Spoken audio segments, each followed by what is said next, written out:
I also want to venture in the cloud security. Okay.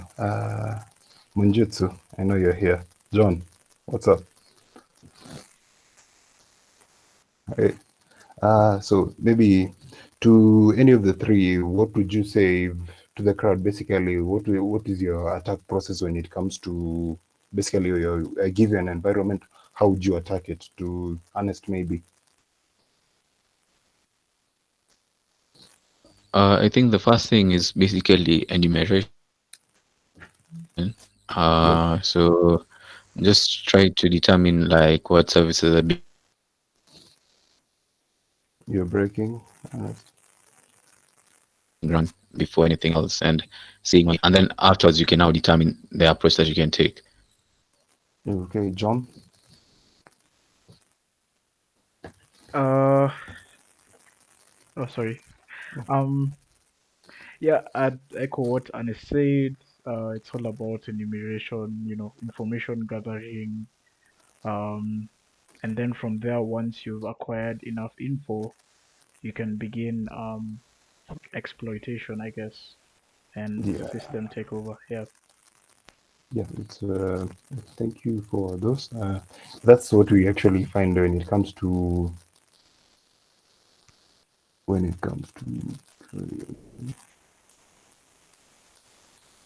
yeah, when it comes to penetration testing, that's usually how I'd say that's usually the flow of attacks. So it's basically you pick your target, or in terms if you're in CTF, you are given that specific domain. If you're in bug bounty, you are given a set of domains and things to attack. Or if it's a penetration test, you've given this is our these are our domains. You basically work on them with whatever scope you're given. And you go through the regular things, enumeration, as they have said. After enumeration, you get basically you gain access. You try to escalate privilege and things like that. But the thing with cloud, you find that some of these things, it's more or less of a flip on thing on other things, because the thing we find is there are people outside there. There are bots. There are companies outside there which have dedicated their time into creating scripts, into creating machines that are basically out on the internet looking for any sort of misconfigurations. For misconfigurations, we mean yeah, yes, you can ask. Okay. In terms of misconfigurations, you can like I've alluded to before, it's this open buckets is those public EC2 instances which are not supposed EC2 instances that are not supposed to be as such. An EC2 instance is basically for lack of a better word, computer core cloud. It's they're not supposed to be really exposed out there, but it's just there. When it comes to when you're looking at it, there's things like ports that are not supposed to be open, or insecurely configured ones. They're basically things that essentially you're not supposed to. If it were on-prem, you wouldn't do it, but on cloud, you find that most people are just leaving them out there without any sort of regard, or for lack of to be playing devil's advocate. They really don't know what they're doing. So it's usually you find that at any one time, like if you're looking for live data, you can go to buckets.greyhatwarfare.com, which have absolutely dedicated their resources to finding any sort of so Francis, yep. not to cut you off, can you put the link in the chat section for What? someone link in the chat Sorry, section? If you can check it out. I can't hear you. I'm saying if you can check out the link in the chat section. Okay, okay, I think I'll do that. Uh, Give me a For few someone moments. who to go and have a look at it. Some of this, the in terms of the, are you saying the? I'm sorry, I can't hear you quite well. Let me I check think in he's chat. talking about the link to the site that you have recommended, so that we can maybe check it out or something. Yeah, it's buckets.greyhatwarfare.com. Okay, let me go to chat.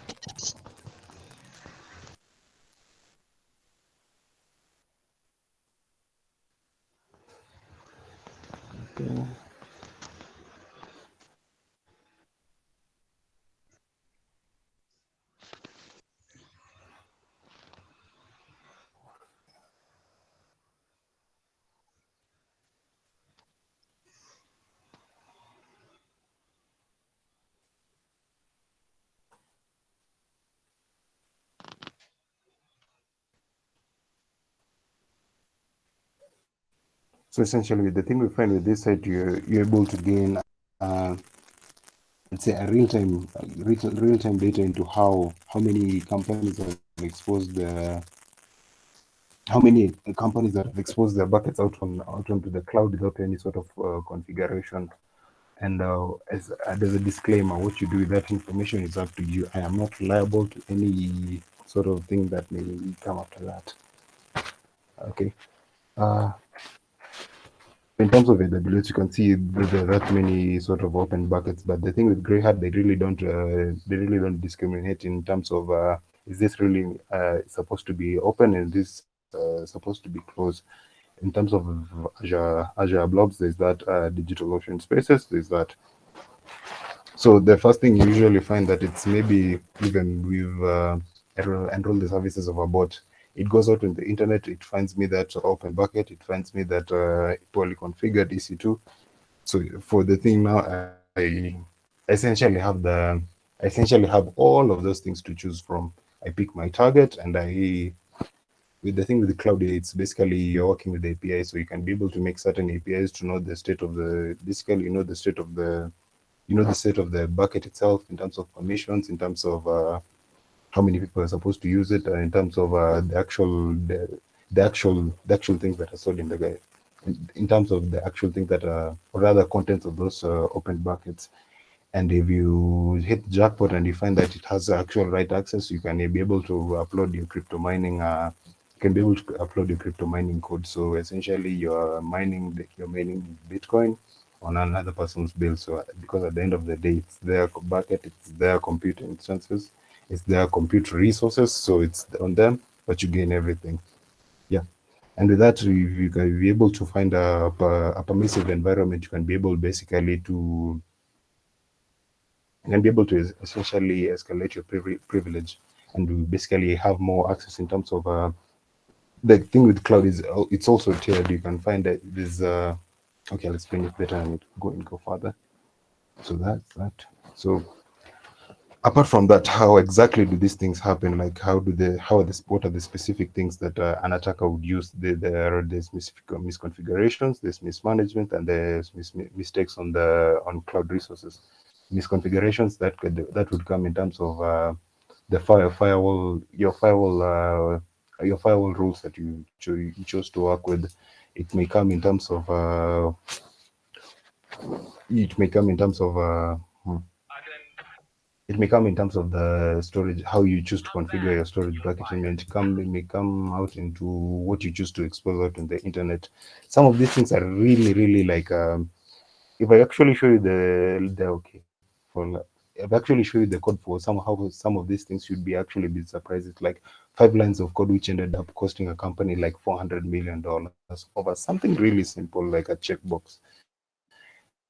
There's also the issue with open resources, and maybe to those people in the audience, how many people have worked with Amazon, and how many people have gotten like 2 or 3 months later you have been given a bill of like $50 or even $100, like you really forgot and you had some of these things out on the internet, and it's just like that. And so imagine if on a personal basis this could happen now. If this is on a personal basis and this could happen, what true in the case of like somebody, a company, let's say Axiom company. You're an engineer working there. You're supposed to watch over the cloud. And the thing with the cloud is that as long as you have like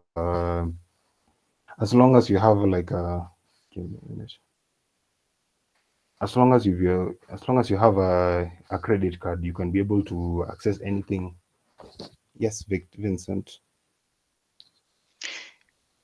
Yeah, I just wanted to mention something about what you talked about. Getting a large bill. You can also set up notifications or alarms in in your account section in the console. So if let's say you can say, if the bill goes to over $1,000, you should send me a notification or maybe an alarm. So it's very easy to catch someone who's trying to kind of come in and spin up EC2 instances that are going to cost like $5,000-6,000 a day. So you can basically set up that notification. It's going to send you an email, and then you can basically see what's going on in your billing section in the console. That helps a lot. Yeah, that's a very good practice there, right there, Vincent. But from your experience, how many people do you know who actually do that, or have you heard of who actually make these steps? Like they make sure they have set that up. Yeah, that's one of the best practices. And in most companies, you'll have people who are in charge for cloud, and their work is just to make sure that billing is under control. So I don't know how I don't know how that's done in Kenya, but most places you normally have someone who's going to be just checking for that. They get emails and they kind of take control of what's going on around the environment. So Yeah, which I am essentially I'm agreeing with you. That's what's supposed to happen. There's the reason it's best practice. But the thing you find with best practice is it's not everyone who will do it. Like you'll find like it's yeah, 30% of companies out there who are actually doing it. Like they're actually keeping track of their spend. So if you can imagine, on a personal note, some people who do that, end up getting a bill of $100. So imagine a company out there who maybe it's like let's just attribute it to negligence, like you've not really set up any sort of alarms, and that's in terms of costs. What about when you move this conversation into security? How you see how some of these things would creep up? yeah, Yeah, that becomes an issue. Yeah, correct. yeah, essentially. So there's that. You find like an engineer out there. Not sorry.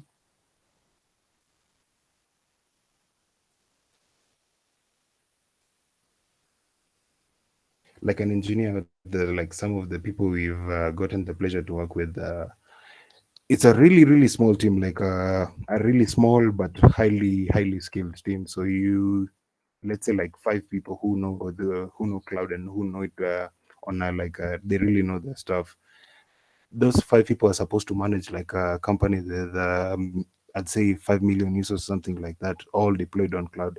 You see how some of some of these things become they become an issue slowly. So like you find the thing with cloud is, as long as you have the company credit card, or if you really don't have these processes these processes put down, and everybody knowing their role, you find that it's a design out there, and say a UX UI designer wants to try out something on the cloud. Okay, let me do this, spin up something.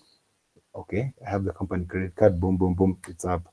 When it comes to a developer, they want to test a new feature, or they want to try something new, basically, they spin up on cloud. There's a DevOps guy who wants to do something on cloud also, they basically spin it up. So you see, it's everybody doing it willy-nilly. There's no sort of regard for processes in terms of who is supposed to do this, in terms of budgeting, who is supposed to handle this. And you find that for most people, and I'm sure even on-prem, that it's the same case. Like you find that also in on-prem, that people, like in on-prem, people basically spin up things like with virtualization. Even on a personal note, you spin up you spin up a box, or you're using an ISO. Once you're done with it, you really don't really spin it down. You just leave it out there. You leave it out on the machine, because essentially it's your machine. So imagine most people, and this is a thing we've actually seen out on when you work with some of these companies.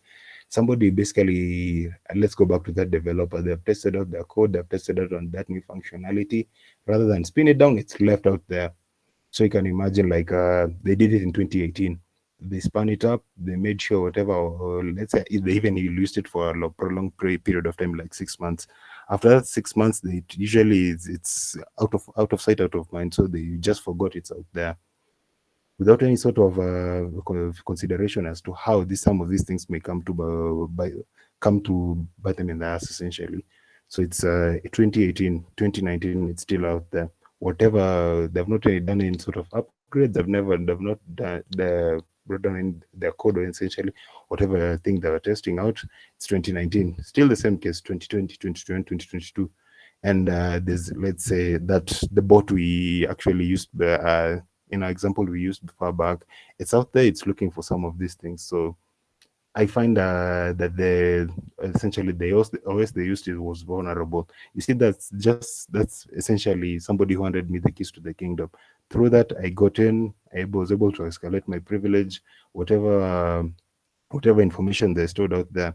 And you find that it might be customer data, it might be the research, it might be the trade secrets. They basically left it out on the internet like that. Simple things, it's things such as negligence in terms of you forget that you have some of these resources out in the wild.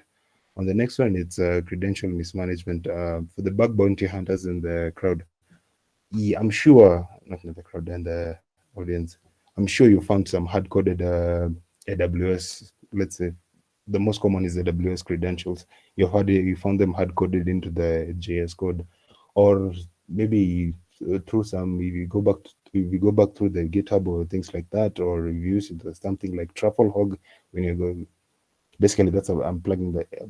If you basically ever work with the Trufflehog, the web version, you can be able as soon as you go into a website, you can be able it goes through all those JS files, and it can be able to get a key essentially. In this case, it's an AWS key, and this is something we actually found with a major company in Kenya. They have all the budget in the world, they have all the engineers in the world, but you think it's, for lack of a better word, it's a boneheaded mistake. And how could that have essentially happened? With those keys, essentially, with programmatic access in AWS, you can be able to log in. After you log in, you can list and essentially dump everything. So yeah, we that's what we did in our own. We logged in through the command line and we dumped all their files, and that was on week 2. So you see, it's easy days here. Yeah. With SSRF, again, web app hack people. Think of basically of SSRF. It's you're essentially asking the computer to the instance of the computer itself to tell you more about itself, or that's what usually happens in the cloud. With the issues we mentioned around the S3s and the S3s, the Azure buckets being open, that's object storage access control issues. There's insecure access to the VMs, insecure IC templates, and IAM configurations. Any questions so far?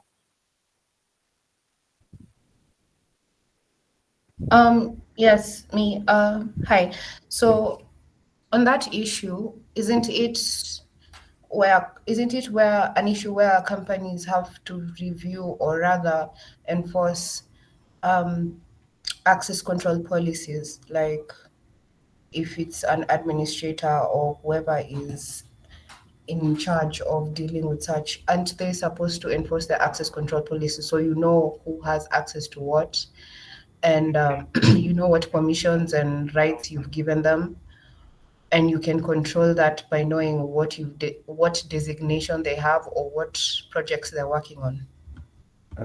Okay, that's best practice, but what we've found in the industry, let's say the industry norm we usually find is essentially what's supposed to happen. And if you look at in the company bible of rules, that's what's supposed to happen. But on the ground, it's usually something different. Somebody has the company credit card, they'll be able to spin up anything they want. And some of these things they accumulate out there, or there's really not that, even if it's implemented, it's really not followed up keenly. So some of these things accumulate. Yes, Preska. Valentine, I hope I answered your question. Yeah, so so it's basically what you're saying. It tolls down or it rolls down to the should I say expertise of the person you've hired, if they're able to actually follow through by checking these things on a regular basis and reporting the issues that come around, especially putting up alerts like Vincent has said, and reporting incident issues so that they can curb or rather prevent such things from happening or minimize the situation if an incident actually happens, and the catastrophe may turn out to be large or it can cripple operations in a company. Yeah, that's yeah. Essentially, that would work. And for most of the things that we find, okay, I'll talk more on it further, but you can use tooling such as CSPMs, or you can leverage the full, leverage the full, I'd say full power of some of these tools in AWS, in Azure, and in GCP to help you basically manage first of all the costs and everything else, and then help you. Actually help you to essentially secure your cloud in much better way. I That answers your question, Yeah, yes, it does. Thank you. Priska.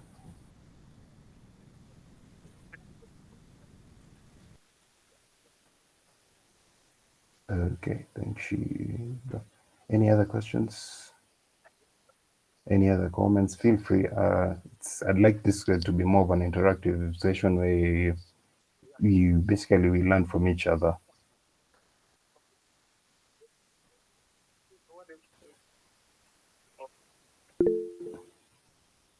Yes, Vincent. Yeah, you're talking earlier about S3 buckets and public-facing buckets. Yeah. Another easy way of doing that, I don't know if you guys are familiar with the AWS Amazon Macy. It's a new tool that came out like 2-3 years back. You can basically set up that tool, and it's going to scan all your buckets to kind of pinpoint what's open to the public and what's not open to the public, and it's kind of sends those reports back to people. So if you have a bucket called A, it's going to scan and say A is open and B is not open. So that's kind of one of the easiest way of also telling or being able to determine what's open and what's not open. So Amazon Macy. Yeah, definitely. And thank you for that, Vincent. Okay, we can take them to so the effects. After all is said and done, after our attacker out there has been able to gain access, after somebody essentially left their keys in code, after that misconfiguration, what actually happens, or what is the end game for all of this? Like, I'm sure some of you have come across this meme. So essentially, it's that high bill that you really didn't know happened, or it's that insecure, or it's that it's that orphaned resources that you left out there and really forgot about it. These are some of the things that will come, and these are some of the things that will come and affect you later on in the future. So we found that in terms of financial losses, as we alluded to earlier, all of these things have cost the industry at large $5 trillion to date. So $5 trillion to date. Yeah, you can imagine the scale of all that money. And with any sort of breach, heads must roll. So all those jobs you can find, maybe it was due to negligence, or some people really they were just that they were at a bad place at a bad time. So all those jobs lost. In terms of companies, I'm sure if let's say what Jumia or Amazon got hit today, you really don't begin to take your credit card your personal data, your credit card data out there. And if especially it's a repeat thing, so because I'm sure you're wary of some of these things and how your data is being managed. And the big bad wolf that most of these companies face, the regulators, because the level of fines you get hit with, they can cripple you. So it's fines, and more fines in ways that you really didn't even plan for. And the regulators is usually more than actually fine. There are more things like if it goes bad, you could be actually asked to close down business and such. And then that's on the outside. In terms of internally, think of your engineer. If we think of his time like in a bar graph with actually 10 levels. If he spends like 24 out of his daily work hour, like 8 hours fighting fires, essentially, like you finish with this issue, you're supposed to check out there's another incident sparking up. There's that. After that, there's an issue with maybe one of your deployments.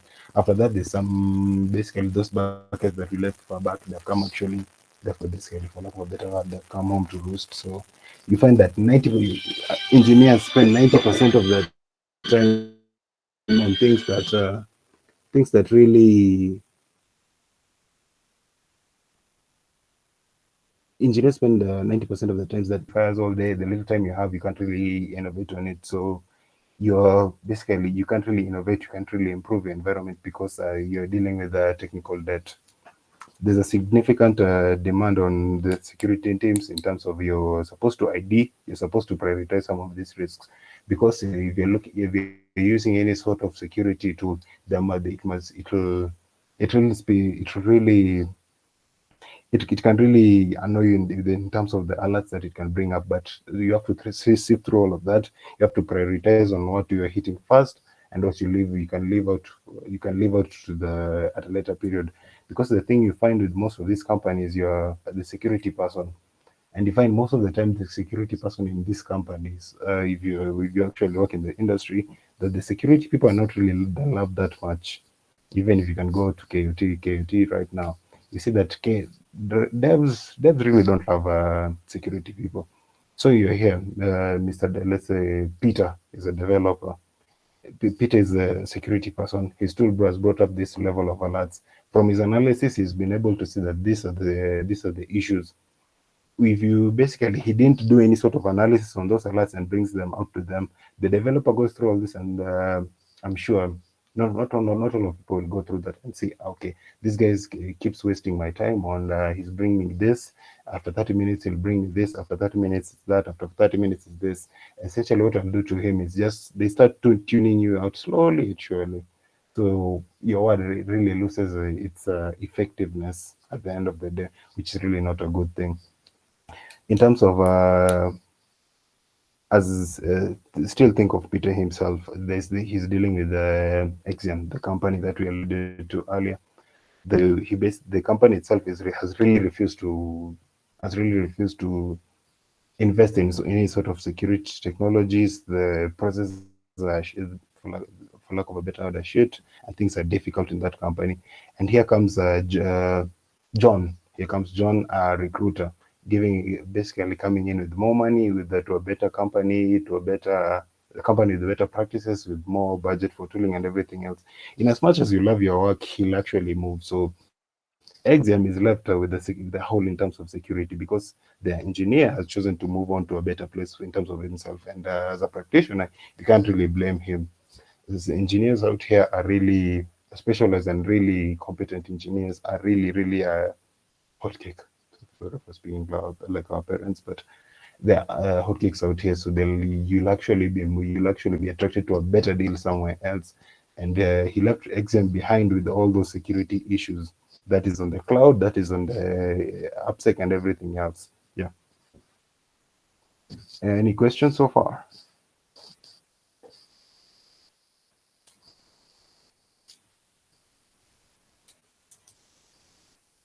Guys, okay. With all it's all said and done, we have to, at the end of the day, we have to fight these fires. In as much as we can complain that, oh, the company didn't invest in this, the attackers really don't sleep.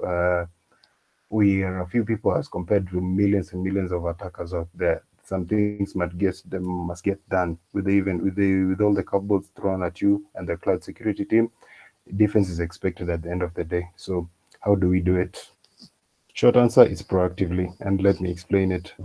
With the onset of, how many people have heard of DevSecOps and really worked in a sort of environment where they've had interaction with it?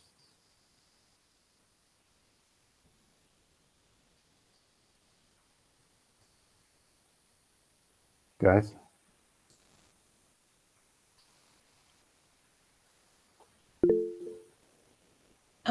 Hi, sorry, Albertini, please repeat what you just said. I'm saying DevSecOps, or shifting left. Anybody heard of that word, or rather know what it means?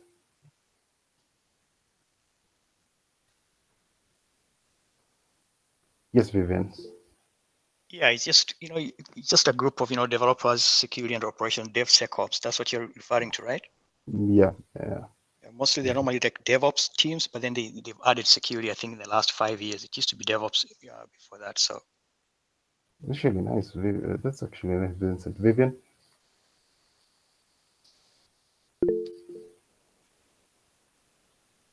I was just saying I've heard of DevSecOps. The shifting left. I'm saying, could you offer us more?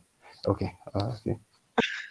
Oh yeah, so in the growth of integrating both development and operations to ensure like continuous delivery of projects, there's Yeah. also need to integrate security in the process. And rather than always bringing security at the end of the project, there's need to shift left. That is, continuously there's security inclusive of every single step in the SDLC process.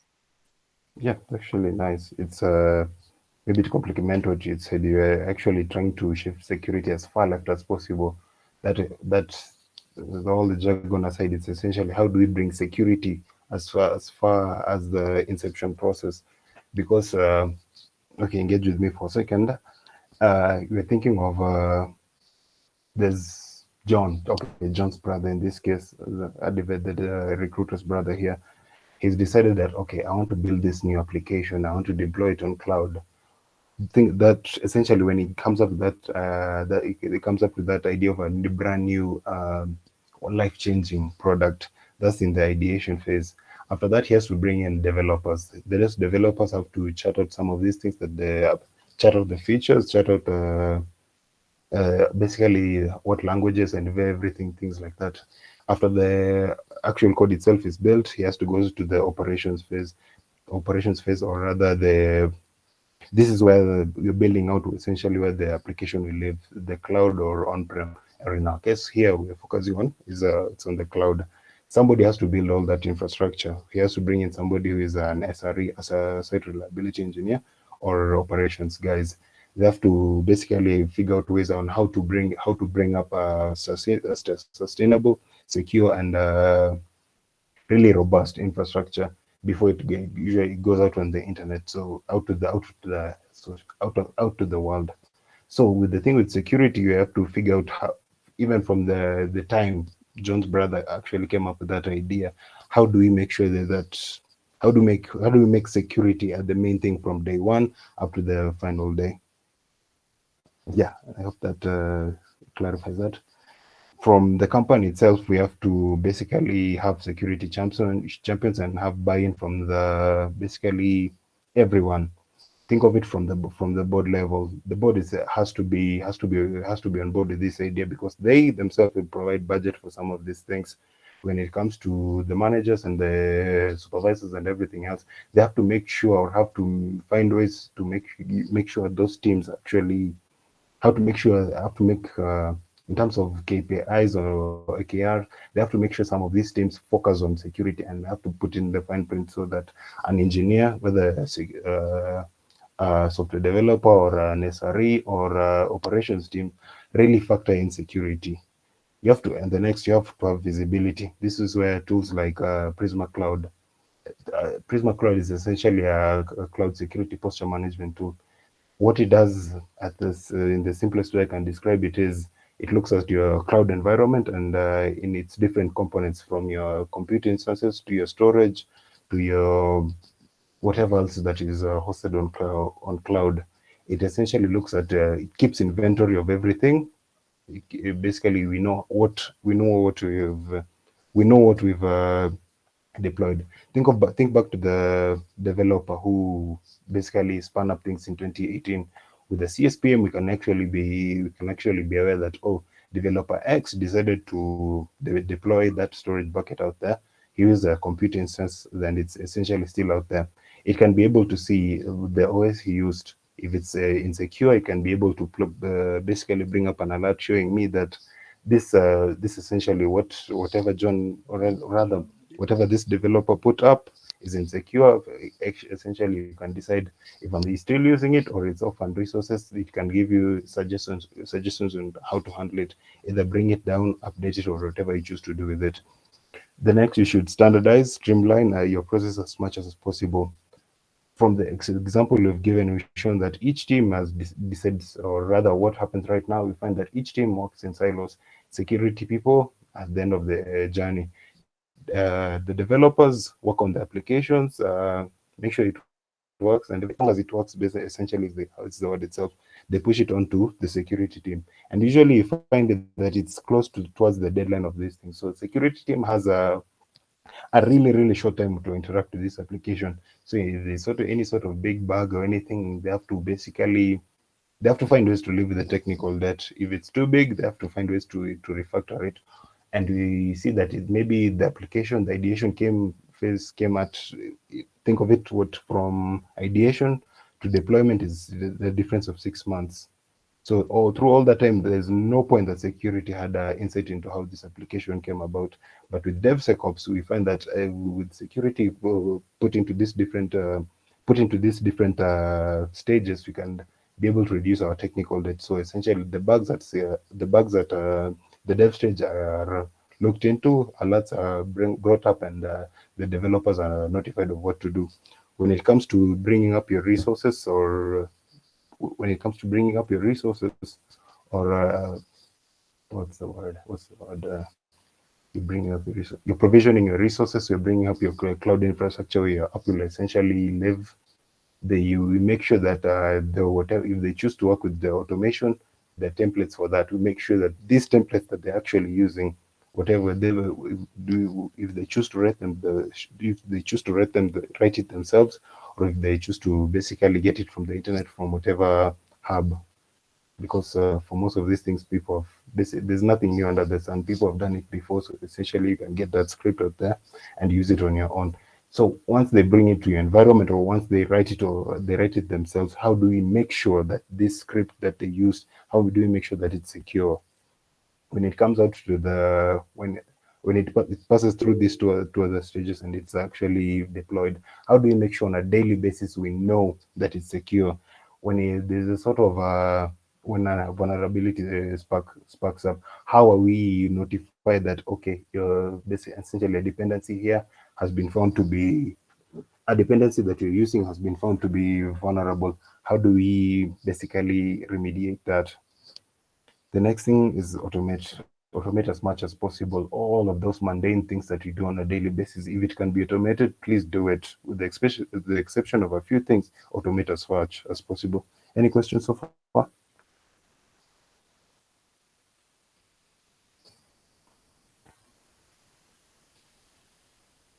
Questions? Comments? Can you just give some Yes, Honest. examples of the automation that you expect it to do, or you can expect to do, let's say in a cloud environment? Okay. You think of I'm supposed to bring up an EC2 instance, which is essentially a compute instance or whatever will process some of these things that are used on cloud. How can I can use basically the dashboard. I can write out all of these things, or I can use a script essentially to do that for me. Think of how many times am I supposed to, rather, engage with me, honest here. Let's say I'm supposed to bring up an EC2 instance. Tomorrow, I'm supposed to, maybe the developers want to create a test environment. I'm supposed to bring up the new instances. We were supposed to create basically a test environment. I'm supposed to bring up those new instances. So you see, each and every day going back to the console, having to do these things. Why not, if I have a sort of script, like from PowerShell itself, or I can use things like Terraform, or I can use things like Ansible. Why can I not basically automate these processes so that bringing up an EC2 instance is as simple as basically working with that script that I have? You get, Honest? Oh yeah. Okay, now I get. Yeah. So essentially things like Terraform, you can essentially bring up a whole environment. Like So Terraform is a language or a framework? it's a bit of both. It's a bit of both, but you can. I think it's a framework, but I'm a little spotty on that. But I think you can use it to bring up these resources on cloud. It allows you to do that. You can basically, yeah, have your full environment, whatever you can think of, like the full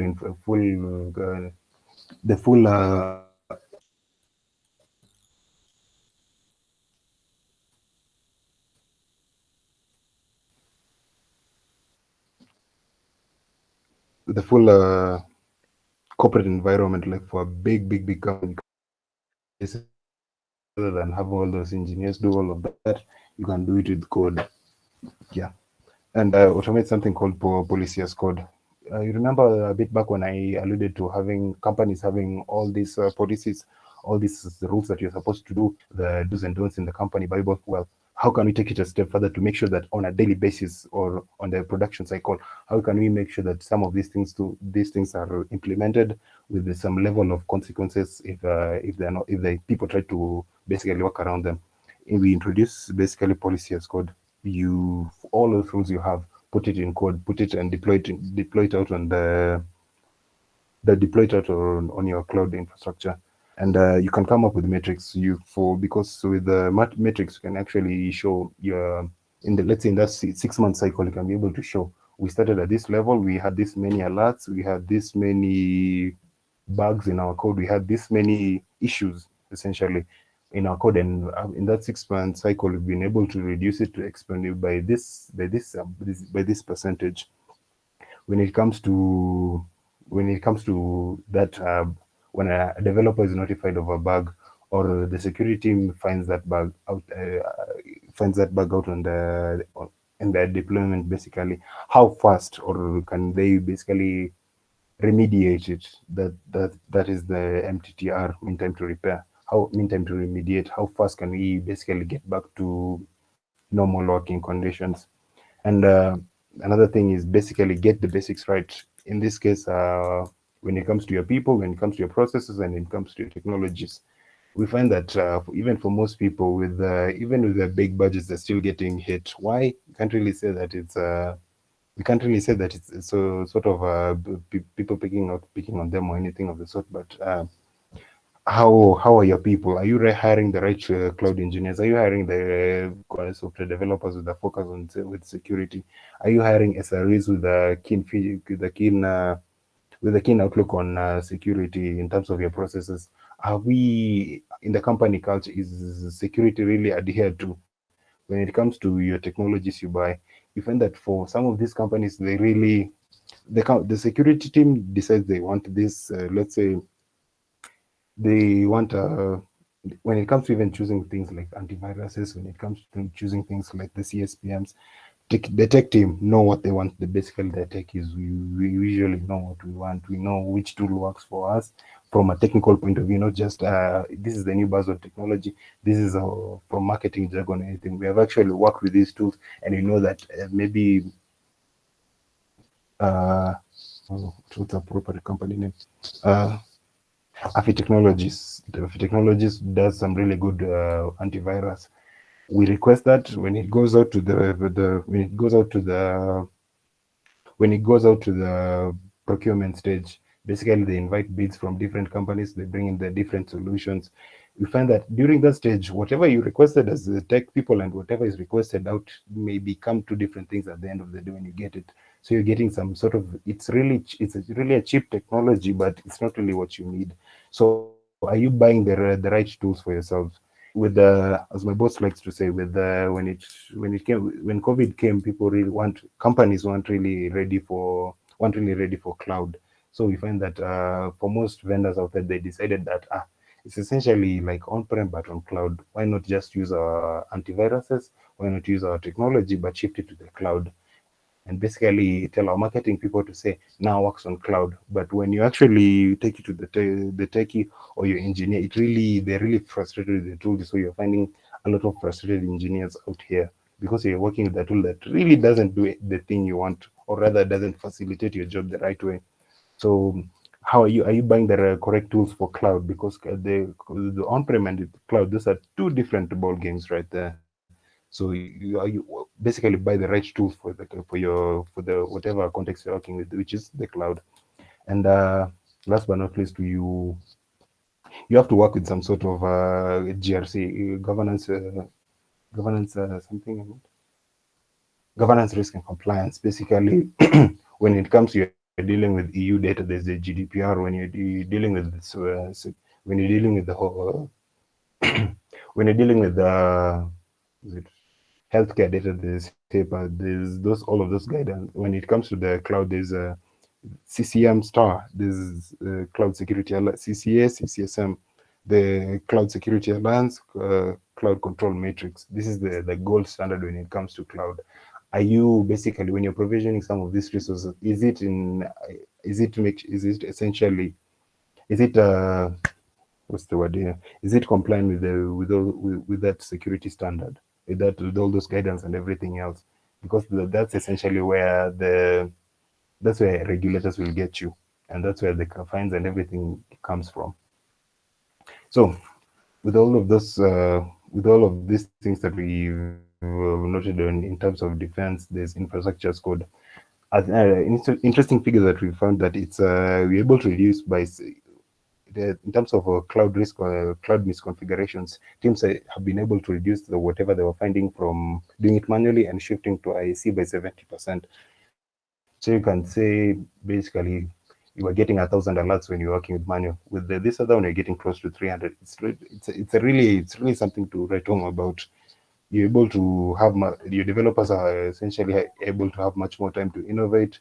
You're working with way fewer alerts. You're working with way fewer in terms of the risk that you're having, which essentially is increased productivity for your cloud engineers. When you're building in ISC, you're able to move it now to the next step, which is ISC security checks. For all your scripts that you have written, how can you basically write write security tests for them and make sure that before you deploy it, it's actually you're deploying it. Your deployment is essentially safe. Yeah. And for policy as code, as with the one we alluded to earlier, think of it essentially as security as code. All of your compliance, all of your security rules now put up in code. And where do you essentially do you deploy it? In your pipelines or in your normal deployment cycles. So when you, let's say or not really decides, forgets to make a change here in the in the scripts, they essentially allow a dangerous port open. It's able to check from the think of this as a checklist. It can be able to check through. So okay, there's engineers given the script. Okay, the first step is good, the second step is good, but when it goes to when you go to the ports itself, there's that insecure port. Once it finds out that issue right there, you cannot be able to deploy essentially. So essentially, we send it back to the SRE engineer or your infra guys, fix the script. Let's test it again. Once we test it again and we find that everything is okay, now is when it goes out into production. When it comes to your software developers, the dependencies you're using, is it safe? Is it secure? Is it something that is being supported by a big team? If it's not, we essentially send it back to the developer and tell them, oh, okay, there's this and this issue, fix it before we deploy it again. If they try to be sneaky with us and maybe change the namespace for it,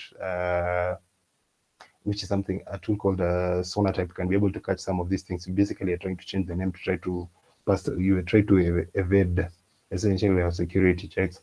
It will check through the whatever it is that they've written, and if you find the same issues, it's sent back to them. So you can be able to say, I know it's a drastic measure, but you can be able to say there's no deployment with this certain level of security issues. Yeah.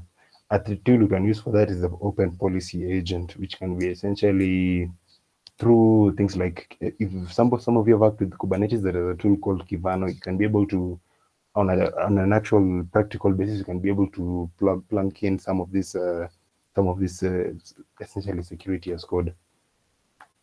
So at the end of the day, what are we really looking at when it comes to cloud? This is essentially it. We have to work with the metrics and KPIs for whatever it is that we are doing, so that we make sure we are going somewhere. We started with this level of alerts, now we are here. We started with this level of issues, now we are here. When it comes to your KPIs, are we really making sure that our engineers or our developers, our security people, is security really in fine print for them? Like they know this is something that they're supposed to work on.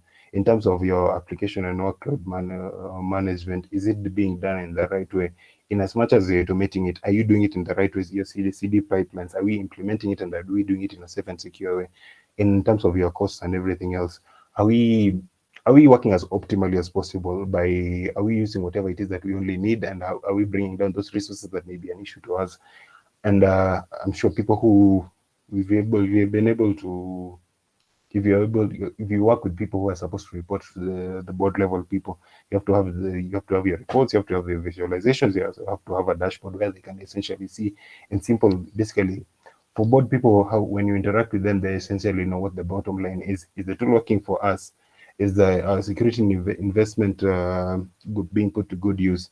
Is there basically any sort of wastage? And if there's wastage, why is it as such? Are we people wasting resources? Is anybody going to be fired? When it comes to changing tools basically, or increasing budget, you must make sure that you can be able to actually justify that.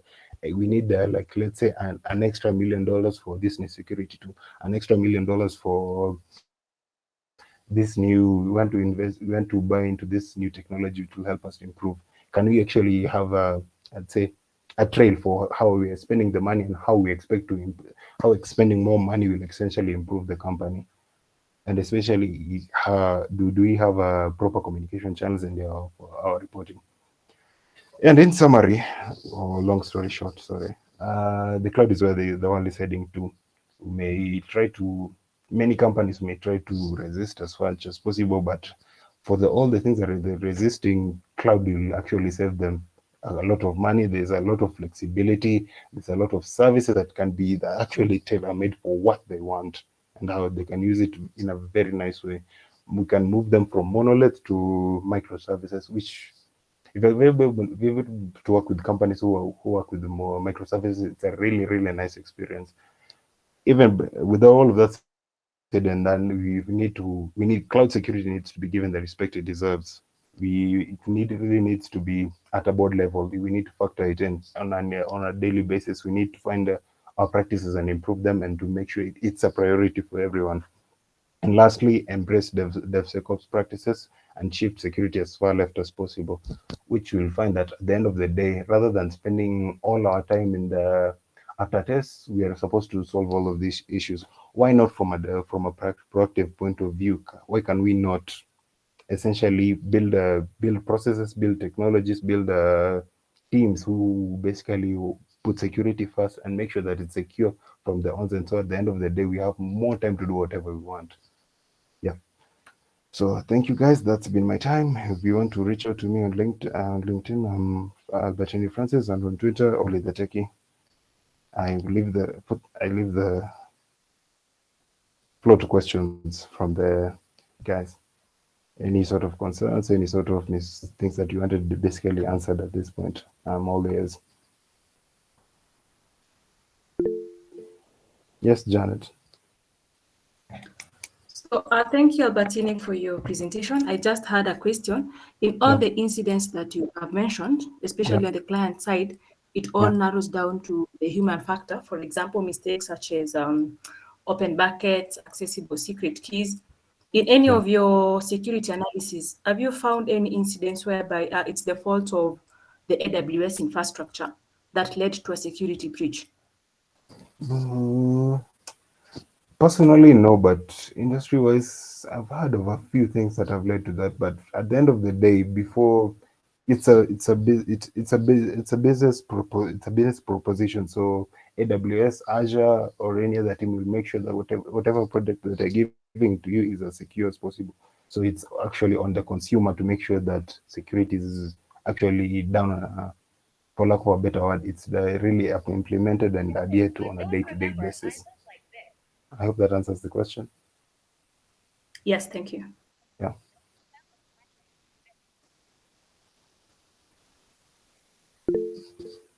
Ernest? Yeah, so can you talk about DDoS and AWS? Because I was in another session whereby a guy from Safaricom was talking about how DDoS attacks are usually really, really prevalent especially on AWS systems. Yes, it does, but there's actually certain tools, I forget the name, that you can actually, is it? Okay.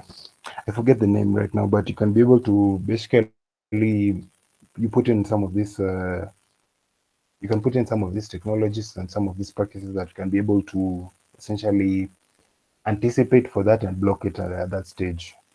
It's really, yeah, I think so. It's that I really have to go back and look.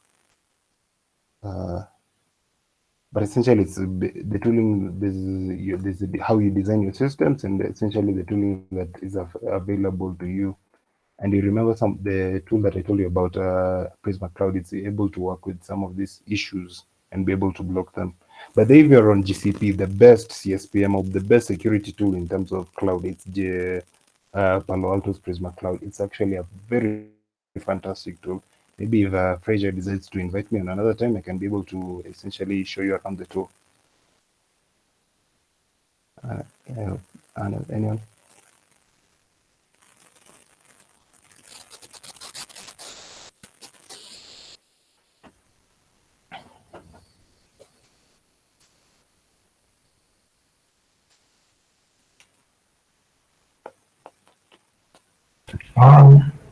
I can see there are no questions. Yeah. So, yeah. So, guys, that's been my time. Feel free to reach out if you have any other questions. Yeah. What is that you can suggest if someone is looking to practice on AWS? There's flaws.cloud. I- Actually, let me let's see. I'm sure of something.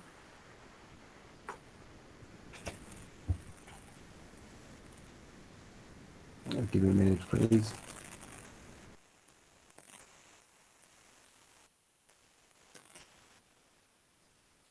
Okay.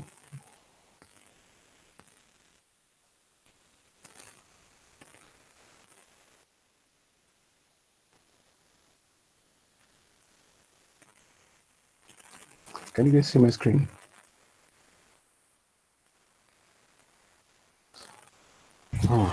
Yes, you can. Yes. Yeah, there's this, when it comes to AWS, there's flaws.cloud. I'm sure some of you have heard of it. It's essentially, it's CTF-like. So you're given, there are like 7 levels of challenges so that you can be able to work with. This is essentially level 1. What you be able, from what we're given, sorry, I don't know if I can do this right now. What we're given essentially is the domain itself, that is flows.cloud. So we're supposed to basically get the IP address behind it, see if we can be able to map it to any sort of AWS resource. And after that, we can be able to get our flag, which is essentially being able to go to the next level. So we can do things like dig, flows.cloud, we get those IPs, and let's look up.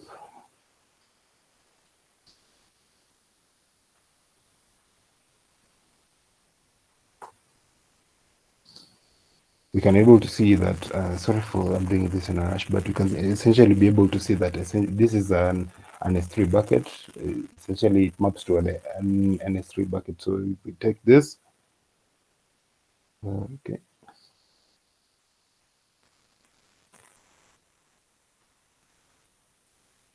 And add it to the name itself. Can we essentially see this is it's the full name. This is before we can, for lack of a better word, shorten it to flows.cloud. This is actually the full the FQDN as it's supposed to be from Amazon itself. So what do we decide to now to chop off this this part? So essentially, we know it's flows.cloud, it's an S3 bucket, and essentially it will always resolve to .amazon.aws.com. There, we see we can be able to essentially see that the contents of this bucket. So this is like an open bucket out in the cloud, and we're able to see the content itself. We can be able to see that it has different files. They hint one into all of those. But the key thing that we can be able to focus on is this specific file right here, this specific HTML file. Now, from a command line, you can be able to navigate through the bucket itself, or because you're short on time,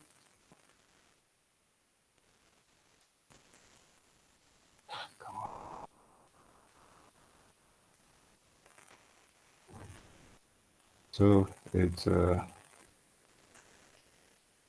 duplicate.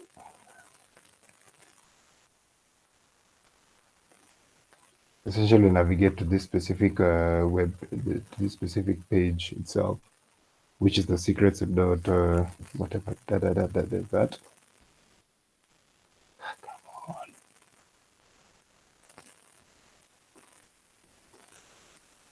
There you see that we found our essentially that it's our flag or whatever it is that was hidden. So after that, you can be able to go to level 2, which takes a little bit of time. Maybe on the next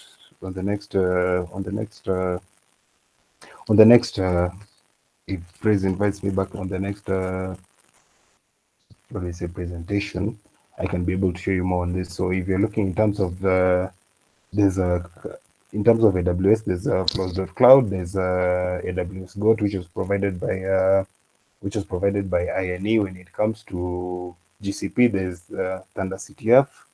I think I should be writing this in the chat. AWS, there's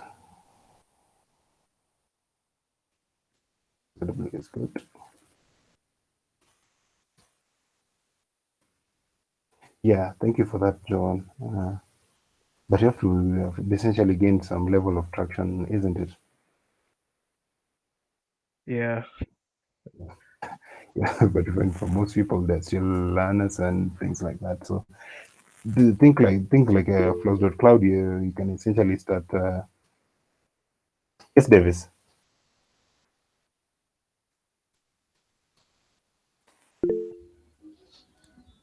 Okay, thanks, Albertini. I Yeah. joined in a bit late, but I think it was a great presentation.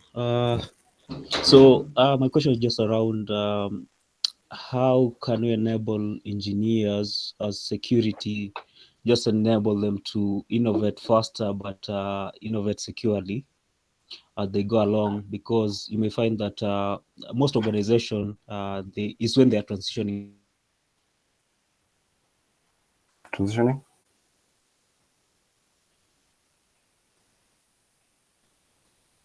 Davis.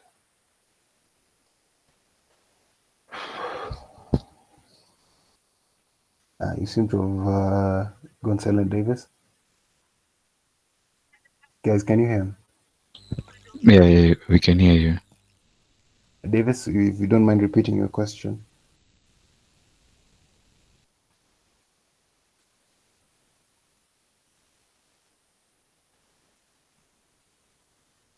Or rather, for the part that I had, how can we basically empower our engineers? For one thing, we can be able to for those we have these tools, we have this knowledge essentially. Rather than bringing them a million issues that they're supposed to fix, we can basically analyze and show them from a priority level, you need to fix this. You can, I'm sure some of you have heard of something called the Pareto principle, which is 80 20 rule. So 80% of the work can be done by 20% of the actions. So do your analysis, know that this is what we need to attack, and this is what we need to, what are the high impact things that we can do essentially, and to reduce a large number of our alerts, or in terms of a large number of our bugs. We can be able to provide education essentially. We show them like in terms of let's say in our software engineers, right, when we see like something like an XSS, some of these people, it's they just want to develop this, they just want to build the next great tool. How about we show them like, oh, this is the part of the code that will essentially bring up issues, and this is how you can fix it. This is how you can fix it. This is how you can improve upon it. The thing we find that with most of these engineers, actually, when you show them how the impact of these things and how you can improve it, how you can basically remediate it, and how you can improve it, they essentially appreciate it, and actually they themselves start pushing themselves. It's like a contest within the teams that we how do we build secure? How do we build better? Yeah. Any other question?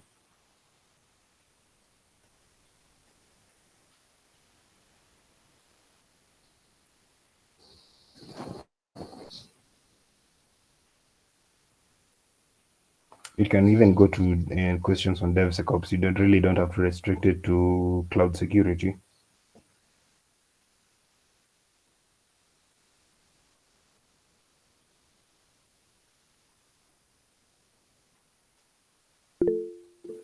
Yes, Emmanuel. Feel free, guys, to unmute yourself when you're asking some of these questions. It's the floor is open. Yes, thank you for the presentation and the content. So on DevSecOps, I was wondering which tools one can use to maybe detect issues on code, security issues on code, maybe free tools. Well, free tools, free tools. Free tools. Okay, there's some level of free tools that you can get, but for the thing with DevSecOps tooling, you usually find it that it's not really one tool that solve everything. It's each and every stage, like as you've said, well, in terms of when you're looking at code itself before it's being run on, like as the developer is writing it, we find things like SAST tooling.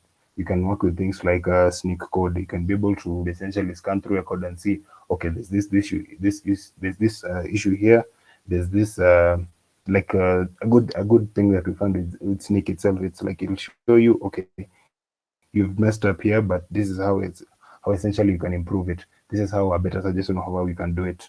I hope that answers your question. When it comes to not when it comes to the code itself as it's running, we have things called Dust tools. You could for people coming from web app or bug bounty point of view, these are your or zaps. These are your bug switch tools. Essentially, we are looking at the code itself as an application when it's running.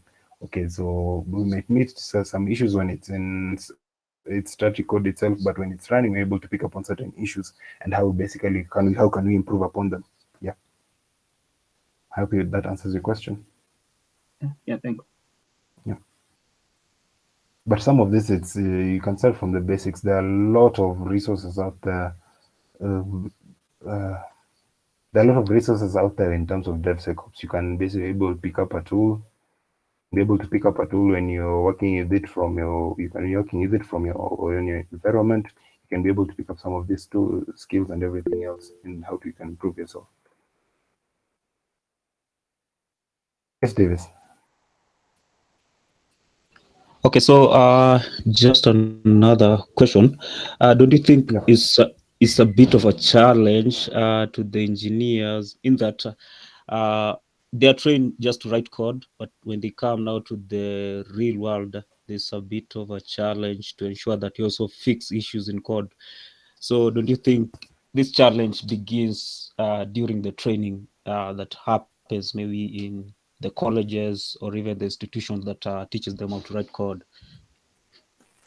Yeah, and we find that the industry itself is actually shifting from actually bringing in just software engineers, just okay.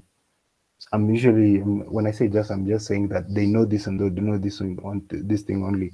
We are moving to a place where we have to look for engineers who actually know how to write secure code, how to work with some of these security tools. So because yes, you're good at writing code, but are you what is the quality of that code? What is the how secure is that code itself? So essentially, we have to be looking for more because there are a lot of good software developers out here, but we have to look as an industry. What I think we should start going to the next level. How do we basically write better code? How do we write cleaner code and things like that? I hope that answers your question, Davis. Yes, it does. Thanks. Yeah.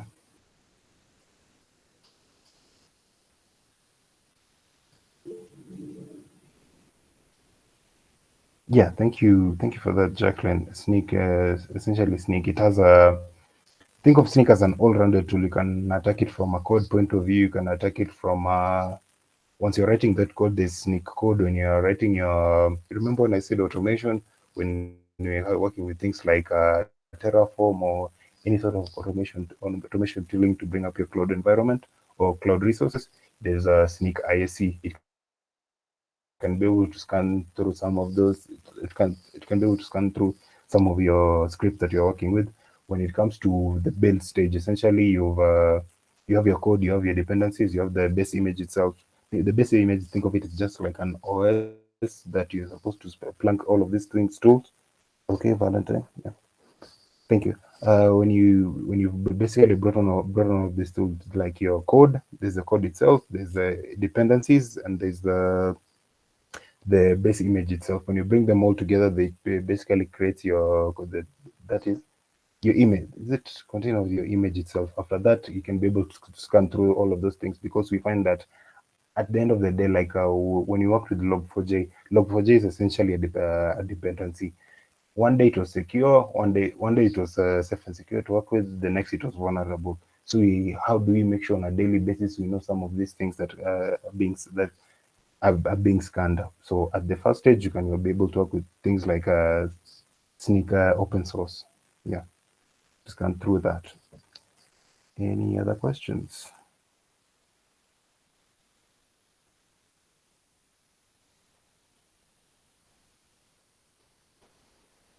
Fraser, I think that's my turn.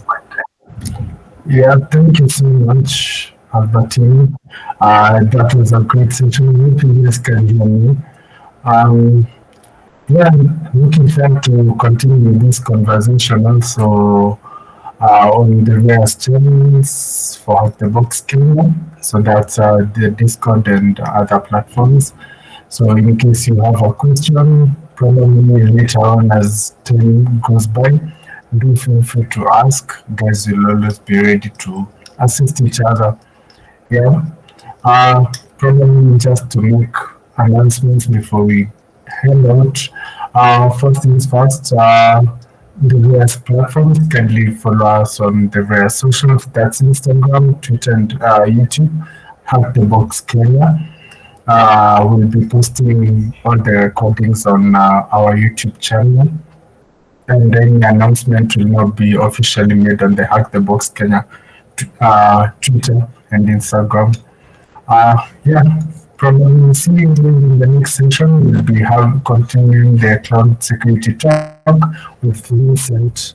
So do look forward to that session.